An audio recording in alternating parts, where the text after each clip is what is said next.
Ladies and gentlemen, welcome back to the IndieZoNe here on YouTube. My name is Kathy. From time to time on the community page, we will publish information relative to the Idaho versus Kohberger case. And over the past 3 weeks or so, we began offering some quizzes on the court docket to test our knowledge of the facts of the case as pinpointed to the public records on the court docket.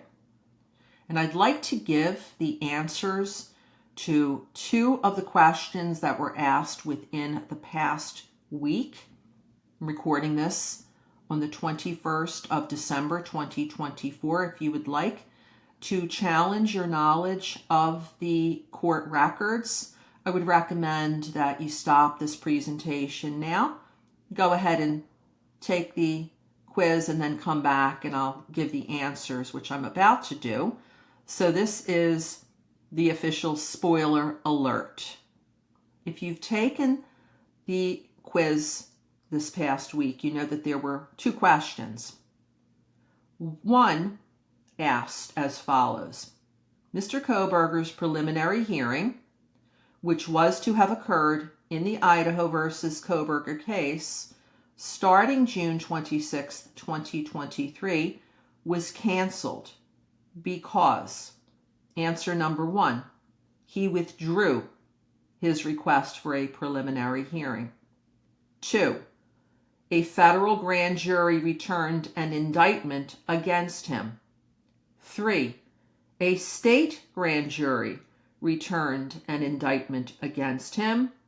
4, the prosecutor filed a criminal complaint based on the PCA.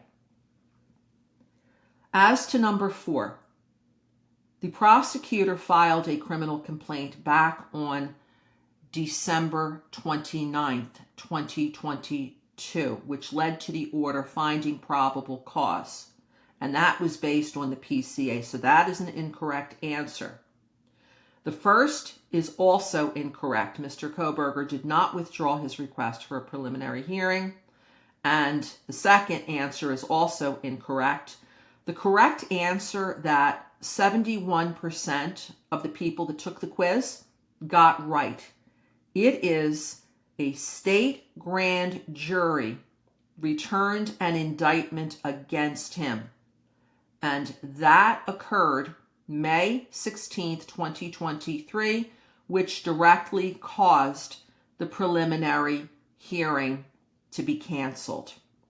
At that point, the matter was transferred from Judge Megan E. Marshall, who had been presiding over the case until that time, and the jurist thereafter governing the proceedings was Judge John Judge, who continued to be the judge over the case until the matter was deemed changed venue. The motion for change of venue filed by Mr. Kohberger January 30th of 2024 was granted in September. Thereafter, the case was transferred from Latah to Ada County, where it has remained since September of 2024, with Judge Stephen Hippler as the presiding judge.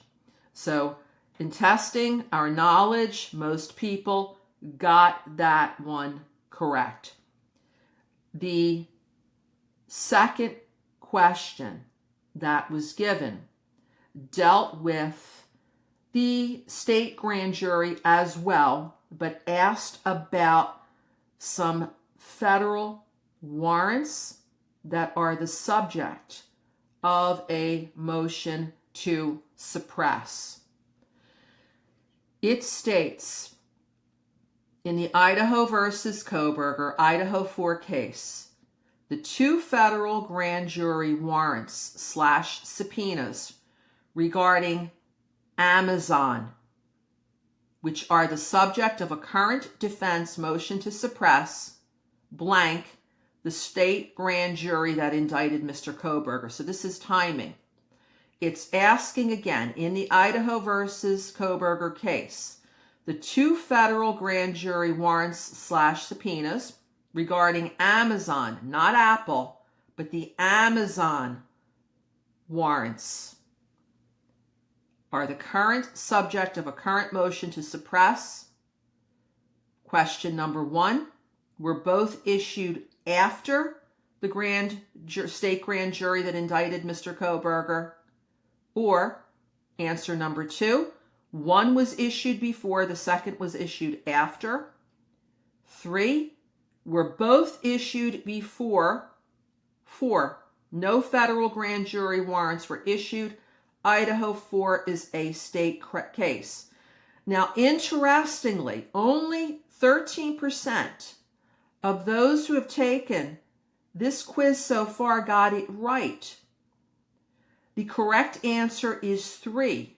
The 2 federal grand jury warrants / subpoenas regarding Amazon, which are the subject of a current defense motion to suppress, were both issued before the state grand jury that indicted Mr. Kohberger. Now, going back and looking at the case, we need to look to see when the grand jury returned the indictment and when those 2 federal grand jury warrants were issued.